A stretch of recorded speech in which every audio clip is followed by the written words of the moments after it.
পুজো committee, আমাদের কোনো শিল্পী নেই, আমরাই শিল্পী, আমরাই সব। আমাদের পুজো কমিটিতে যত সদস্য আছে সবাই মিলে আমাদের অক্লান্ত পরিশ্রম, রাত জাগার পরিশ্রমের ফলে আমরা এই পূজা মণ্ডপটাকে উপস্থাপনা করতে পেরেছি। তো এই ভাবনা সবাই মিলেমিশে আমাদের মিটিং হয়, মিলেমিশে ভাবনা।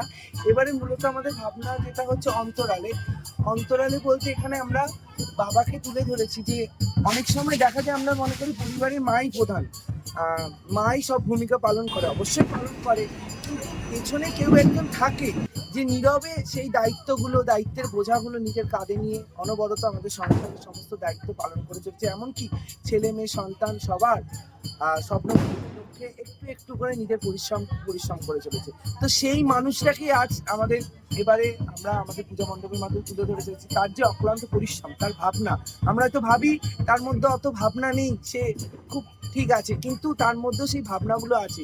সেও প্রতিটা মুহূর্তে ভাবে কিভাবে, এখানে দেখতে পাবেন যে প্রতিটা বাবার স্বপ্ন বলে একটা জায়গা করা আছে, যেখানে প্রত্যেকটা বাবা ভাবে যে তার ছেলে মেয়ে সেই জায়গাটায় পৌঁছাবে, তার জন্য তার সে সঞ্চয় করতে হয়। এখানে দেখতে পাবেন, দেখিয়েছি যে একটা বিয়ে হলে মেয়ে জন্মানোর পর তাকে বিয়ে অবধি পৌঁছে দেওয়ার দায়িত্বটাও কিন্তু বাবার থাকে, সেটাও কিন্তু তার একটা দায়িত্ব।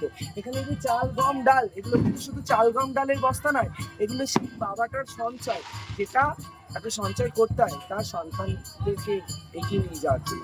তো এইভাবেই সেই মানুষটাকে আমাদের সংসারে সেই মানুষটাকে উৎসর্গ করে এবারে আমাদের